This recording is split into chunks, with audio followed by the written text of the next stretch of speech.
ସ୍ୱପ୍ନ ତ ବହୁତ ଦେଖିଥିଲି ମୁଁ ତୋ ପାଇଁ, କିନ୍ତୁ ସେଇଟା ବୋଧେ ପୁରା ହୋଇପାରିଲାନି। ପୁରା ସିନା ହେଇପାରିଲାନି, କିନ୍ତୁ ମୁଁ ତ ମୋର ପାରୁ ପର୍ଯ୍ୟନ୍ତ ଚେଷ୍ଟା କରିଥିଲି ନା ତୋର ମୋର ଏଇ ସମ୍ପର୍କକୁ ବଞ୍ଚେଇବାକୁ। କିନ୍ତୁ ତୁ ତ ତୋ ଆଡ଼ୁ କିଛି ବି ଚେଷ୍ଟା କରିନଥିଲୁ। ମୁଁ ସେଇ ଯାଏଁ ବି ଚେଷ୍ଟା କରିଥିଲି ଯେମିତି ସବୁ ସୀମା ପାର ହୋଇଯିବ ଆଉ ତୋର ମୋର ଏକାଠି ହେଇଯିବା। କିନ୍ତୁ ତୋ ପଟୁ କିଛି ବି ଆଶା ମୁଁ କରିନଥିଲି। ଛାଡ଼, ତତେ ଏବେ କ'ଣ ମୁଁ କହିବି।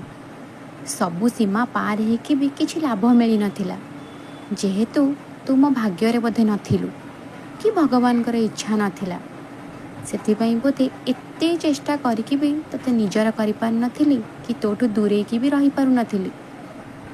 କେଜାଣି ଭଗବାନ କାହିଁକି ଆମକୁ ଏକାଠି କରୁଥିଲେ କି ଦେଖା କରୁଥିଲେ। ଯଦି ଆମର ଭାଗ୍ୟରେଖା କିଛି ଅଲଗା ଥିଲା, ଆମ ଭାଗ୍ୟରେ ଯଦି ଅଲଗା ହେବାର ଲେଖା ଥିଲା, ଆମେ କ'ଣ ପାଇଁ ଏକାଠି ହେଉଥିଲେ? କ'ଣ ପାଇଁ ଆମେ ଏକାଠି ଶୋଉଥିଲେ?